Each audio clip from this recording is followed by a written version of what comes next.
नमस्कार दोस्तों, Vijendra Soni Ganganagar YouTube channel पर आपका फिर स्वागत है। दोस्तों, आज का अपना टॉपिक है भारत की भौमिकीय संरचना। बहुत महत्वपूर्ण टॉपिक है, जियोलॉजिकल स्ट्रक्चर ऑफ इंडिया।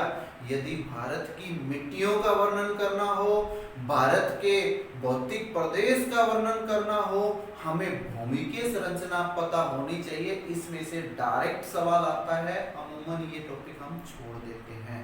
तो ये स्टार्ट करने से पहले यदि आप मेरे चैनल पर नए हैं तो मेरा चैनल सब्सक्राइब करेंगे और मेरी वीडियो देखने के बाद आप इसे ज्यादा से ज्यादा शेयर करेंगे और लाइक करेंगे। तो स्टार्ट करते हैं हम भारत की भौमिकीय संरचना।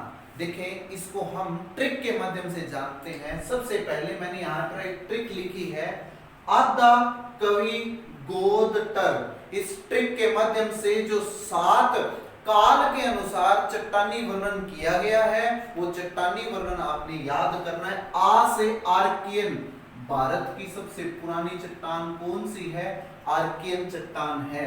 फिर 2 नंबर पर धारवाड़, धारवाड़ चट्टान। तीसरे पर कुडप्पा, क से कुडप्पा, वी से विंध्यन, गो से गोंडवाना, द से दक्कन, टर से टर्सरी।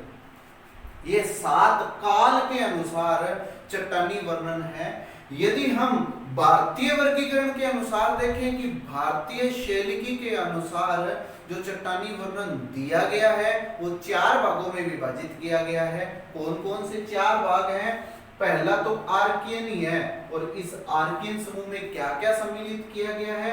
एक तो आर्कियन प्रकार की चट्टान और एक धारवाड़। इन दोनों को भारतीय वर्गीकरण के अनुसार आर्कियन समूह में विभाजित किया गया है। अब दूसरा देखें, कुडप्पा और विंध्यन को किस में सम्मिलित किया गया है? पुराण समूह में सम्मिलित किया गया है। और पुराण के बाद यहाँ पर विंध्यन और गोंडवाना के बीच में यहाँ पर 300 मिलियन वर्ष का समय आता है, जिसमें ज्यादा चट्टानों का निर्माण हुआ नहीं है। कौन सा काल है? वो द्रविड़ काल है। 600 मिलियन से लेकर के और 300 मिलियन का जो काल था आज से पहले का, उस समय का ये दौर था, जिसको किस नाम से जाना जाता है? द्रविड़ चट्टानों के नाम से जाना जाता है। और ये समय था कौन सा? कैम्ब्रियन काल से लेकर के और ऊपरी कार्बोनिफेरस काल तक का समय था। यदि ये आपने डिटेल से जानना है तो मेरी इससे पहले एक वीडियो आई है जिसमें मैंने पृथ्वी का जो समय का वर्णन दिया है, जियोलॉजिकल समय है, उसका वर्णन डिटेल से किया हुआ है, आप वहां देख सकते हैं।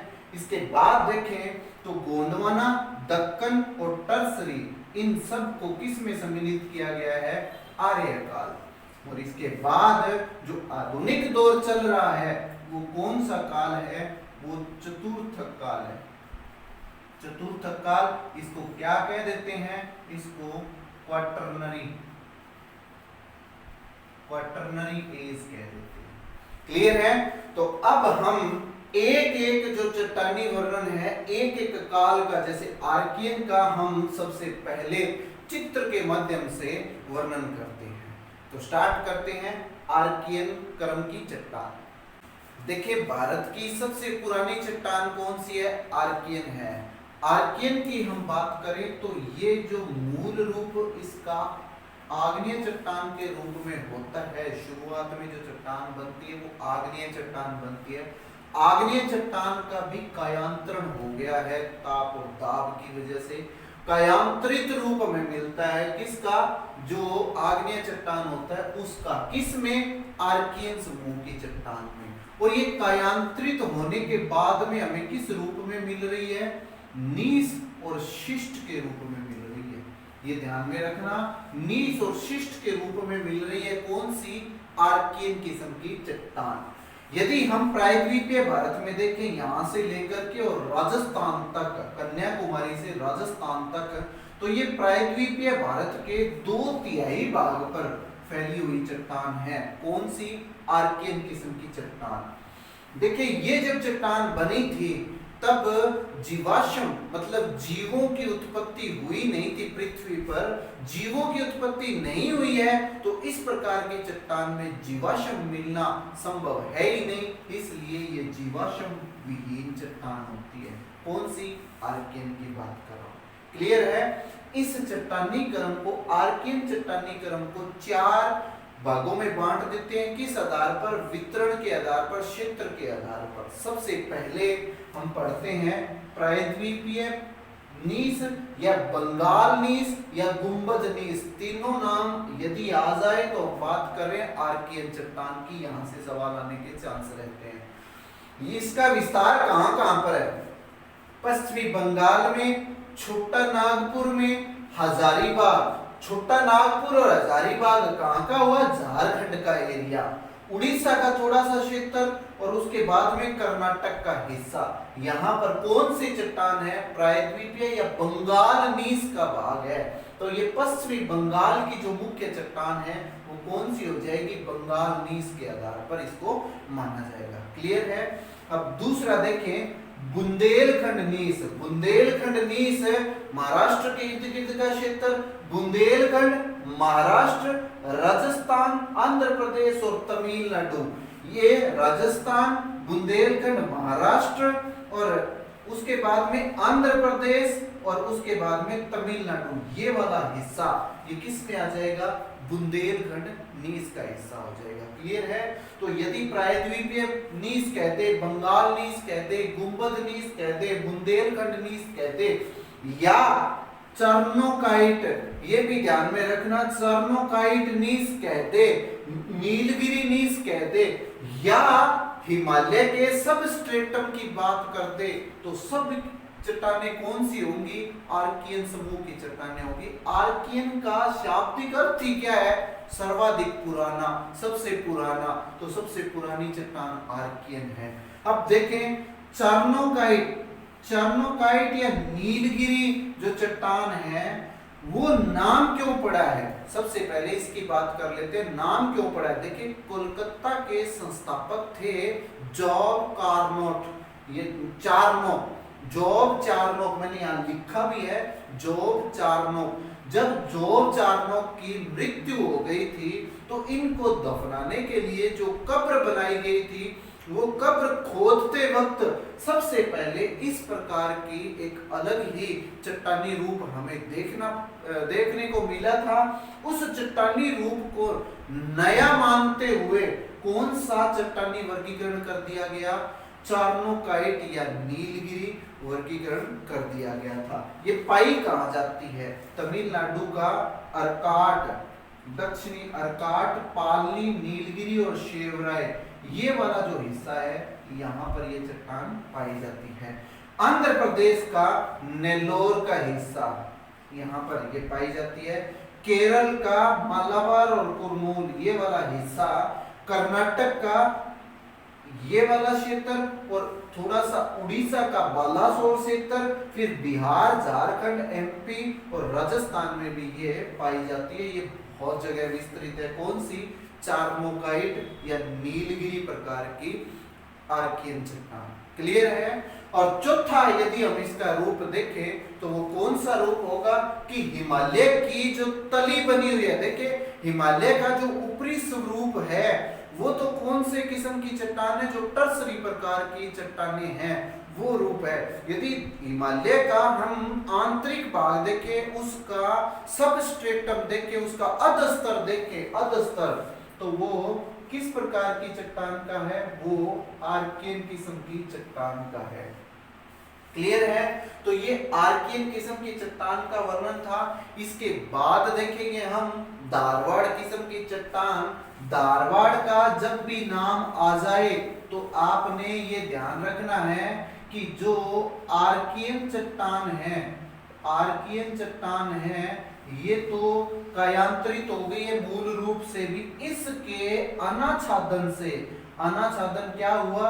अपक्षय या अपर्दन से जो मलबा वहां से प्रवाहित हुआ है और जहां भी निक्षेपण होगा, जहां भी निक्षेपण हुआ है किसका? आर्कियन चट्टान का, तो उस निक्षेपण से कौन सी चट्टान बनी है? धारवाड़ किस्म की चट्टान बनी है। तो यहाँ से एक सवाल उठ जाता है कि धारवाड़ चट्टान कौन सी है?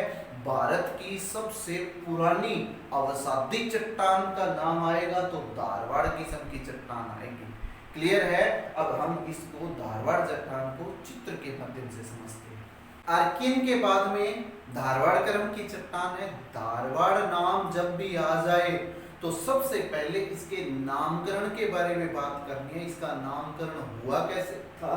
कर्नाटक का जनपद है एक धारवाड़, तो कर्नाटक के जनपद के नाम पर ही इसका नामकरण हुआ है धारवाड़। याद रखना है, कर्नाटक से संबंध है धारवाड़ क्रम की चट्टान का मुख्य रूप से। क्लियर है? अब इसकी बात करें, जैसे हमने आर्कियन समूह की बात की है, आर्कियन समूह में ध्यान रखना है कि धात्विक और कीमती पत्थर के रूप में हमें खनिज मिलेंगे। क्या? कीमती पत्थर और धात्विक दोनों ही रूप में, चाहे लोहा हो चाहे तांबा हो, ये आर्कियन क्रम में मिलेगा। लेकिन धारवाड़ की जब भी बात करेंगे तो भारत के सबसे ज्यादा धात्विक खनिज धारवाड़ क्रम की चट्टान से मिलते हैं। ये सवाल ऐसे कैसे पूछा हुआ है, तो याद रखना, जब भी धात्विक खनिज की बात आ जाए तो हमें क्या करना है? धारवाड़ क्रम की चट्टान याद रखना है सबसे ज्यादा धात्विक खनिज के लिए। क्लियर है? अब देखते हैं कि ये पाई कहां पर जाती है। तो सबसे पहले हम हिमालय के क्षेत्र में देखते हैं। हिमालय के क्षेत्र में देखें तो लद्दाख, जास्कर, गढ़वाल, कुमायूं और स्पीति घाटी का ये जो क्षेत्र है, यहाँ पर ये चट्टान पाई जाती है। दूसरा, यहाँ शिलोंग मेघालय का जो क्षेत्र है, यहाँ पर शिलोंग श्रेणी है, शिलोंग श्रेणी में भी ये चट्टान पाई जाती है और एक असम श्रेणी में भी ये चट्टान पाई जाती है। तो ये था हिमालय का क्षेत्र। अब हमारे हैं प्रायद्वीपीय भारत की तरफ। तो प्रायद्वीपीय भारत में ये वाला हिस्सा अरावली का कुछ क्षेत्र है राजस्थान में, वहां पर ये चट्टान पाई जाती है। और यदि हम इससे नीचे देखें तो एक तो गुजरात का हिस्सा है और एक ये है झारखंड का हिस्सा। झारखंड का हिस्सा, गुजरात की कौन सी श्रेणी? चंपानेर श्रेणी, चांपानेर श्रेणी। और ये वाला हिस्सा ये तो है झारखंड का और ये वाला हिस्सा है मध्य प्रदेश का। मध्य प्रदेश में कौन कौन से क्षेत्र? बालाघाट, छिंदवाड़ा और जबलपुर। और झारखंड में कौन से क्षेत्र? रांची, सिंहभूमि और हजारीबाग। ये महाराष्ट्र का हिस्सा कौन सा? नागपुर और भंडारा के रूप में। ये उड़ीसा का हिस्सा किस रूप में? संबलपुर, क्योंझर और मयूरभंज। आपको ये नाम पढ़ते वक्त एक चीज ध्यान में आई होगी, यदि मेरी पिछली वीडियो सारी ध्यान से सुनी हुई है, तो कि ये सारे के सारे क्षेत्र आपको लोहा इस्पात के जो जमाव वाले क्षेत्र है, भंडारण वाले क्षेत्र है, उस रूप में भी बढ़े हुए हैं। क्योंझर, मयूरभंज, ये वो क्षेत्र है जहां पर लोहा भी होता है और कोयला भी होता है। तो ये उड़ीसा का क्षेत्र, रांची, सिंहभूमि, हजारीबाग, ये वो कोयला वाले और लोहा वाले क्षेत्र। दामोदर क्षेत्र का हिस्सा है, दामोदर नदी का क्षेत्र, जहां पर क्या चीज है? लोहा भी है और कोयला। तो हम लोहे धात्विक रूप में पढ़ रहे हैं इसको। तो धात्विक जो चट्टान है वो कौन से क्रम की है? धारवाड़ क्रम की चट्टान। इससे नीचे की तरफ आए तो ये वाला हिस्सा कौन सा है? ये कर्नाटक का हिस्सा, कर्नाटक का हिस्सा। जब भी हम लोहा जमाव की बात करते हैं, लोहा अयस्क की बात करते हैं, तो हम कर्नाटक का नाम सबसे पहले लेते हैं, क्योंकि सबसे ज्यादा भंडारण कहाँ है? कर्नाटक में। उत्पादन कहाँ होता है? उड़ीसा में। तो ये मैंने बताया था पिछली वीडियोस में। तो ये ध्यान रखना कि कर्नाटक में जमाव है, इसका मतलब धातु है, धात्विक चट्टान है, तो मतलब कौन सी होगी? धारवाड़ क्रम की चट्टान होगी। और उसमें भी वितरण के लिए मैंने बेलारी हासपेट बताया था, तो ये रहा वो बेलारी क्षेत्र, बेलारी क्षेत्र। और ये धारवाड़ क्षेत्र, धारवाड़ जनपद के आधार पर इसका नामकरण हुआ है धारवाड़ प्रकार की चट्टान का। इसके बाद में यदि हम कर्नाटक में कोलार भित्ति, देखे कोलार भित्ति यदि नहीं याद है तो आपको सोने के बारे में नहीं पता। सोने में धातु की बात कर रहा हूँ, सोना स्लीपिंग की बात नहीं कर रहा। तो धातु सोना कहां से निकलता है? कोलार की खान याद होगी।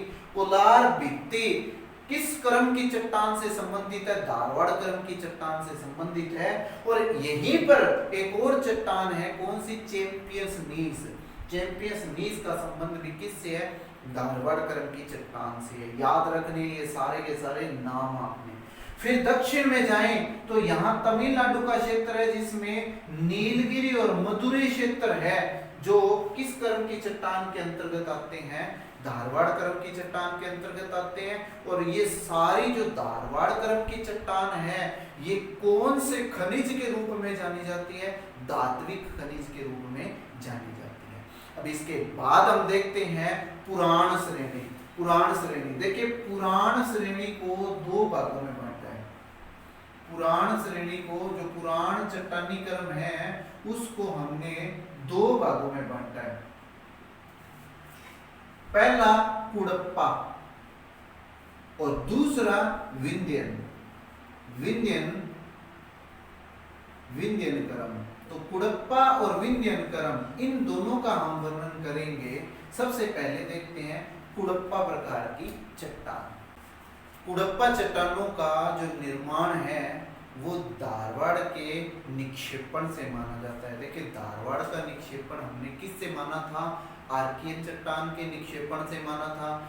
धारवाड़ के निक्षेपण से क्या मान रहे हैं हम? कुड़प्पा प्रकार का चट्टान का निर्माण मान रहे हैं। यदि इसके नामकरण की बात आए तो आपने आंध्र प्रदेश का कुड़प्पा क्षेत्र याद रखना है, जो यूं अर्धचंद्राकार पेटी के रूप में यहाँ पर स्थापित है। तो यही सबसे इंपॉर्टेंट बात बनती है कि इसका नामकरण कहाँ हुआ था और इसके लिए सबसे प्रमुख राज्य कौन सा है? तो आपने याद रखना है कौन सा? आंध्र प्रदेश का कुड़प्पा क्षेत्र। धारवाड़ के लिए हमने कौन सा माना है? कर्नाटक का धारवाड़ जनपद ये माना था। और इसके लिए आंध्र प्रदेश का कुड़प्पा क्षेत्र मान रहे हैं। इस क्षेत्र में कौन कौन से? गोलकुंडा के हीरे तथा कुड़प्पा में सोना, ये यहाँ के खनिज है मुख्य। क्लियर है? और यदि हम यहाँ पर देखिए कुड़प्पा में कौन कौन से क्षेत्र हैं, तो पपागनी जब भी नाम आ जाए ये मिलान करने में आते हैं।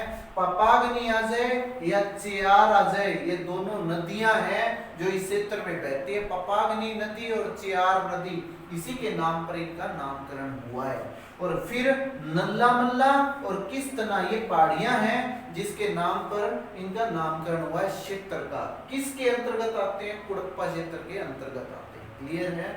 फिर हम यहाँ थोड़ा सा ऊपर की तरफ देखें, यहाँ पर कृष्णा घाटी। तो कृष्णा घाटी भी किस क्षेत्र का हिस्सा है? ये कुड़प्पा क्षेत्र का हिस्सा है। फिर देखें यहाँ पर मध्य प्रदेश और छत्तीसगढ़ का हिस्सा। और यहाँ देखें राजस्थान के दक्षिण में दिल्ली श्रेणी, जो गुजरात में अरावली का क्षेत्र है, ये वाला हिस्सा।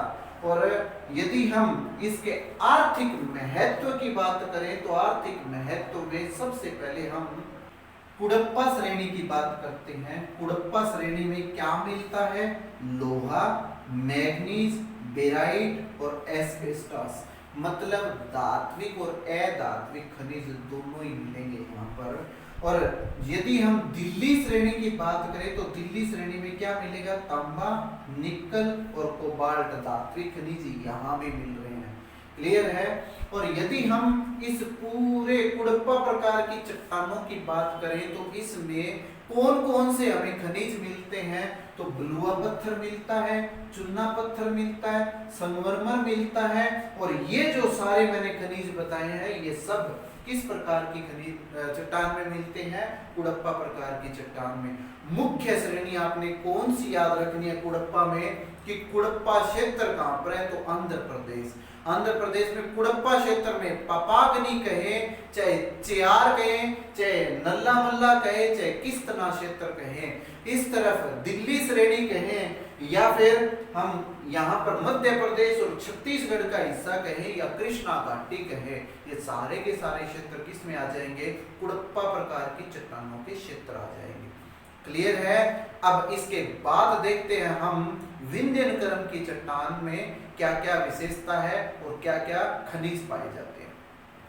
अब यदि हम विंध्यन क्रम की चट्टान की बात करें, विंध्यन क्रम तो इसमें हमने एक चीज विशेष ध्यान रखनी है कि इसका विस्तार अर्धचंद्राकार पेटी में यूं क्षैतिज रूप में है।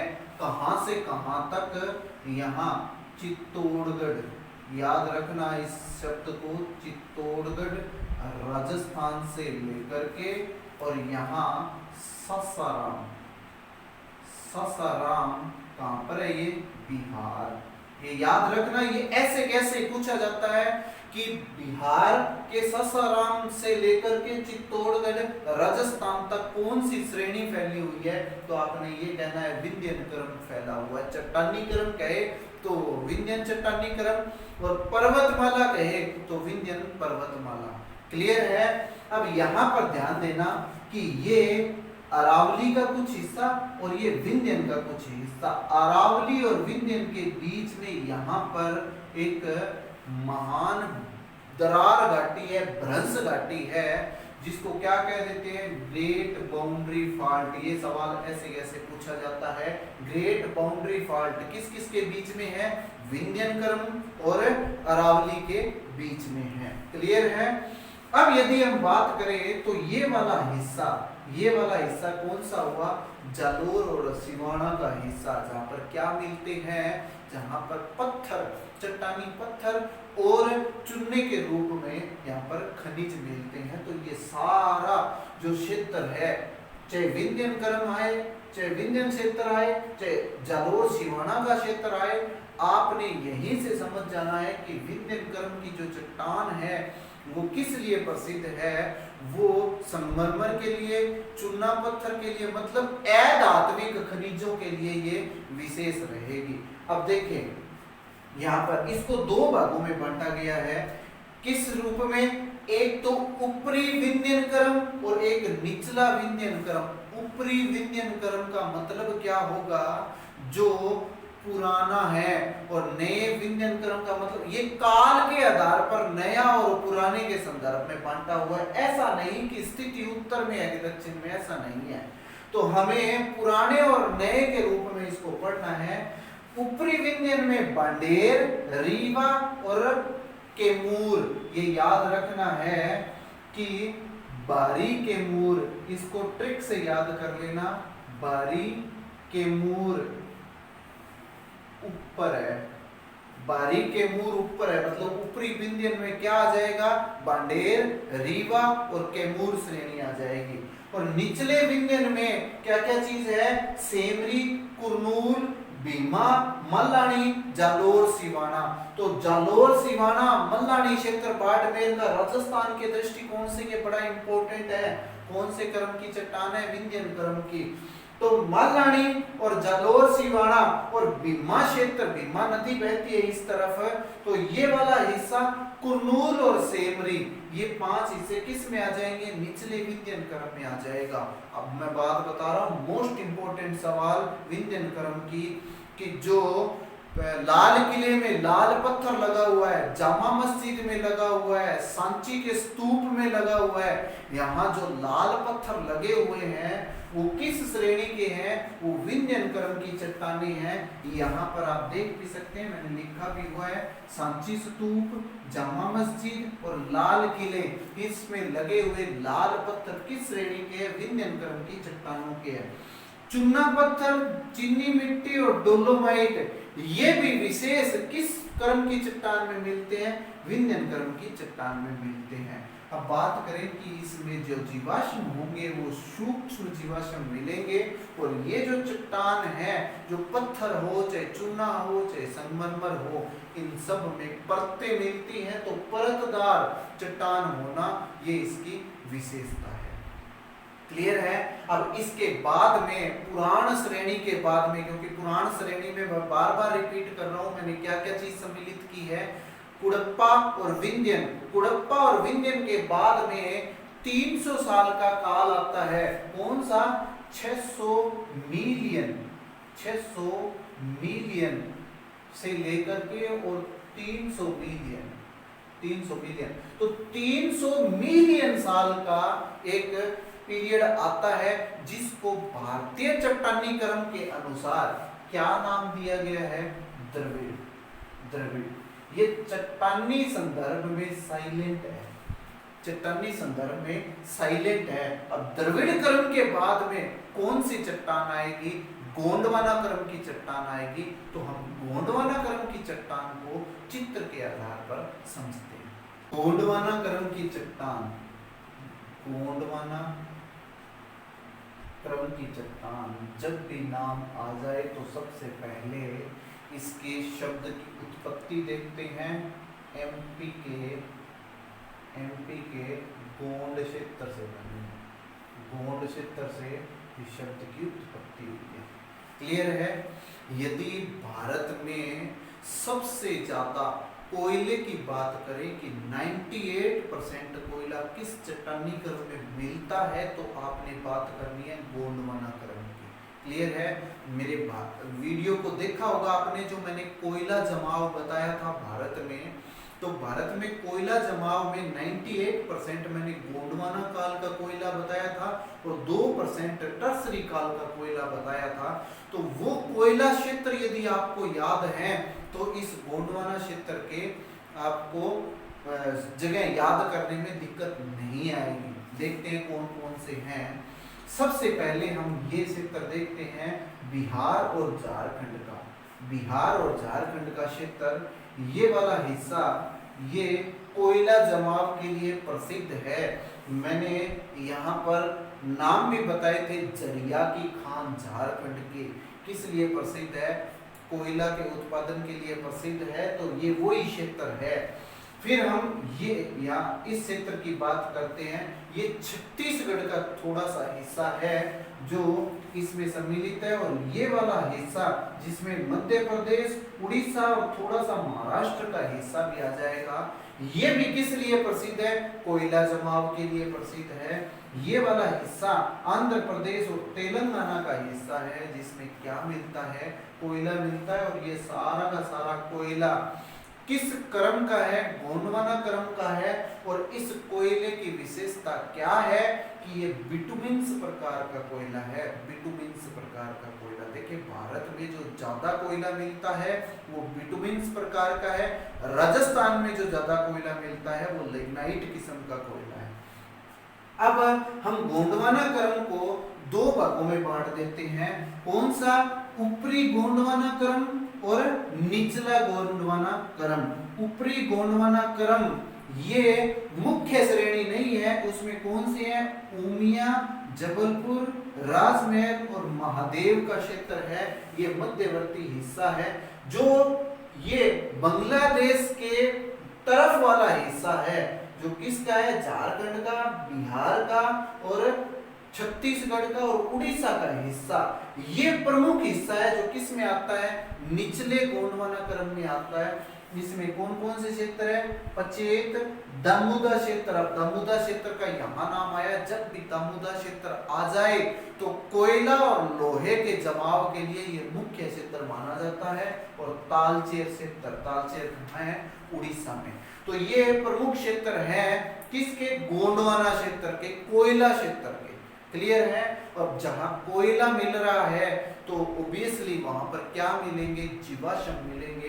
तो इस चट्टान में सर्वाधिक जीवाश्म मिलते हैं। इससे पहले वाली चट्टान में जो हमने की थी उसमें केवल एक ही चट्टान थी विंध्यन क्रम की, जिसमें सूक्ष्म जीवाश्म की हमने कल्पना की थी। उससे पहले वाली चट्टानों में किसी में भी जीवाश्म मिलता ही नहीं है। और सर्वाधिक जीवाश्म किस में मिलेंगे? गोंडवाना क्रम की चट्टान में मिलेंगे, जिसको आप किस रूप में देख सकते हैं? कोयला जमाव के रूप में देख सकते हैं। क्लियर है? इसके बाद हम पढ़ते हैं दक्कन किस्म की चट्टानी क्रम। देखिए ये क्षेत्र है, ये क्षेत्र है दक्कन ट्रैप। याद रखना, दक्कन ट्रैप ये वाला क्षेत्र है। दक्कन ट्रैप को दक्कन ट्रैप क्यों कहते हैं? देखिए ये प्रायद्वीपीय भारत में है, और प्रायद्वीपीय भारत का ये जो हिस्सा है इसका निर्माण किससे माना है? ज्वालामुखी क्रिया से माना है। ज्वालामुखी क्रिया से माना है।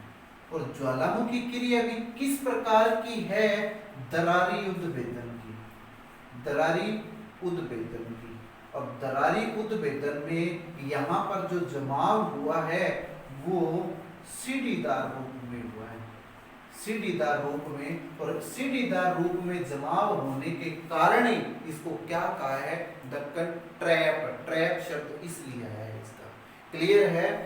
ज्वालामुखी क्रिया द्वारा इसका निर्माण हुआ है तो यहाँ पर ऑब्वियसली कौन सी मिट्टी मिलेगी?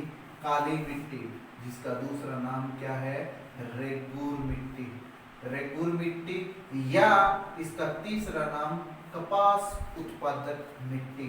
तो ये वो क्षेत्र है जहां पर काली मिट्टी का, रेगूर मिट्टी का या कपास उत्पादक मिट्टी का क्षेत्र पाया जाता है। दक्कन ट्रैप की मुख्य भूमि कौन सी है? काली मिट्टी का क्षेत्र है। और काली मिट्टी का क्षेत्र भी सर्वाधिक कहां? महाराष्ट्र में। यही सवाल बनता है कि महाराष्ट्र में इसका सर्वाधिक विस्तार है। कुछ इसके क्षेत्र और कहां मिलते हैं? ये वाला हिस्सा गुजरात में, यहाँ कर्नाटक में, और थोड़ा सा भाग इस तरफ तेलंगाना में भी इसका क्षेत्र मिलता है। और यहाँ पर हाड़ौती क्षेत्र में भी इसका कुछ जमाव पाया जाता है। क्लियर है? अब इससे पहले हमने क्या पढ़ा था? गोंडवाना क्रम पढ़ा था। गोंडवाना क्रम से पहले हमने क्या पढ़ा था?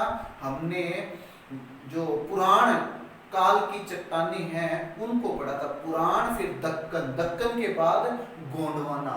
तो गोंडवाना क्रम की जो चट्टान है वो कार्बोनिफेरस काल से लेकर के और जुरेसिक काल तक का जो समय है उसमें इनका निर्माण हुआ था। और किस लिए प्रसिद्ध है? कोयला के लिए प्रसिद्ध है। कोयला के लिए। अब दक्कन ट्रैप की बात करें तो इसका निर्माण कब हुआ है? क्रिटेशियस से लेकर के और इयोसीन काल तक हुआ है। और ये कौन सी चट्टान कहलाती है? दक्कन ट्रैप की चट्टान कहलाती है। मिट्टी कौन सी बनती है इससे? काली मिट्टी बनती है। अब काली मिट्टी जो होती है वो कठोर होती है, तो इसके लिए सवाल क्या बनता है कि गृह निर्माण या सड़क निर्माण के लिए जो हमें संसाधन चाहिए, खनिज चाहिए, वो हमें किस क्रम की चट्टान से मिलते हैं? तो ये किससे मिलेंगे? हमें दक्कन ट्रैप से मिलेंगे। क्लियर है? अब इसके बाद हम देखते हैं टर्सरी काल की चट्टानें कौन सी हैं। देखिए, टर्सरी काल जब भी शब्द आ जाए तो आपने इसका संबंध किससे करना है? हिमालय पर्वत से। हिमालय पर्वत का निर्माण किस में हुआ था? टर्सरी काल में हुआ था। ये ध्यान में रखना है। और हिमालय की उत्पत्ति का जो मैंने वीडियो डाला था उसमें बताया भी था कि ओलिगोसीन, मायोसीन और प्लायोसीन ये 3 काल है जिसमें क्रमशः वृहद हिमालय, मध्य हिमालय और शिवालिक की रचना हुई थी, उनका उत्थान हुआ था। अब जो हमें टर्सरी काल है इसको क्या पढ़ना है? जो पाकिस्तान की किर्थर श्रेणी है वहां से लेकर के और असम तक का जो क्षेत्र है उसका हमने वर्णन करना है। और ये 2 काल हमें याद करने, इसमें कौन से? इयोसीन काल कौन सा है? जिसमें किर्थर और रानीकोट श्रेणियों का उत्थान हुआ था। तो यहाँ किर्थर में और रानीकोट में कौन सी चट्टानें मिलेगी? इयोसीन काल की चट्टान मिलेगी। और हिमालय की श्रेणी में हमें कौन सी चट्टान मिलेगी? हमें ओलिगोसीन काल की चट्टान मिलेगी। अब यहाँ ध्यान रखना है कि राजस्थान में, गुजरात में और असम में जो पेट्रोलियम पदार्थ मिलते हैं, हमें तेल मिलता है, प्राकृतिक तेल, वो भी किस क्रम की चट्टानों से हमें प्राप्त होता है? वो ओलिगोसीन क्रम की चट्टान से प्राप्त होता है। और ओलिगोसीन किसका हिस्सा है? टर्सरी काल की चट्टान का हिस्सा है। क्लियर है? अब इसके बाद हम देखते हैं कौन सी इस वीडियो के अंतिम भाग में क्वाटरनरी प्रकार की चट्टान, चतुर्थक चट्टानें कौन सी है? चतुर्थक काल को हम क्वाटरनरी काल भी कहते हैं। क्वाटरनरी काल भी कहते हैं, चतुर्थक काल। तो इस काल में जिन चट्टानों का निर्माण हुआ था वो क्वाटरनरी शेल कहलाएंगे। क्लियर है। अब इस चतुर्थक काल को दो भागों में विभाजित किया गया है। कौन कौन सा? एक तो पहला प्लीस्टोसीन काल, प्लीस्टोसीन काल जिसको क्या कह देते हैं? अभिनूतन भी कह देते हैं, प्लीस्टोसीन काल। ये प्लीस्टोसीन काल जो शब्द है, प्लीस्टोसीन शब्द है, वो चार्ल्स लेल ने दिया था। चार्ल्स लेल का संबंध मैंने एक रूपतावाद की वीडियो में बहुत डिटेल से किया हुआ है, चार्ल्स लेल को आप वहां भी पढ़ सकते हैं। तो अभिनूतन काल, प्लीस्टोसीन काल, और इस काल की विशेषता क्या है? बंगड़ भूमि। बंगड़ भूमि, बंगड़ भूमि क्या होती है? जहां वर्तमान में बाढ़ का पानी ना पहुंचे वो भूमि कौन सी कहलाती है? बंगड़ भूमि कहलाती है। और उसके बाद में खाद्दर भूमि। खाद्दर भूमि होलोसीन काल की विशेषता है, जो चतुर्थ काल का वर्तमान में जो काल चल रहा है उसको क्या कहते हैं? होलोसीन काल कहते हैं, जिसको हिंदी में अभिनव काल भी कहते हैं। इसकी विशेषता क्या है? खाद्दर भूमि। खाद्दर भूमि कौन सी होती है? जहां वर्तमान में बाढ़ का पानी पहुंचता है वो भूमि क्या कहलाती है? खाद्दर भूमि कहलाती है। तो ये होलोसीन काल की विशेषता है। अब देखिए इस चतुर्थ काल में हुआ क्या था। सबसे पहले हम पढ़े कश्मीर घाटी के बारे में। कश्मीर घाटी की जगह पहले एक झील मानी जाती है कि यहाँ पर पहले एक झील थी, और इस झील क्षेत्र को क्या नाम दिया गया है? करेवा। तो याद रखने, करेवा का संबंध कश्मीर घाटी से है। दूसरा कच्छ का रण। कच्छ का रण जो है इसका भी संबंध किस काल से है? तो चतुर्थक काल से है। यदि बात करें राजस्थान के थार मरुस्थल के, थार मरुस्थल का भी संबंध किससे है? इस प्लीस्टोसीन काल से है। प्लीस्टोसीन काल से चतुर्थ काल का पहला भाग जो है वो कौन सा कहलाता है? प्लीस्टोसीन काल कहलाता है। क्लियर है।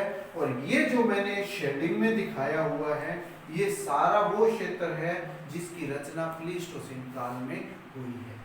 क्लियर है। ये था हमारा आज का वीडियो जिसमें हमने चर्चा की है भारत के भूमिकीय संरचना की। उम्मीद है ये वीडियो आपको बहुत पसंद आया होगा। यदि पसंद आया है तो इसे ज्यादा से ज्यादा लाइक करें और शेयर करें।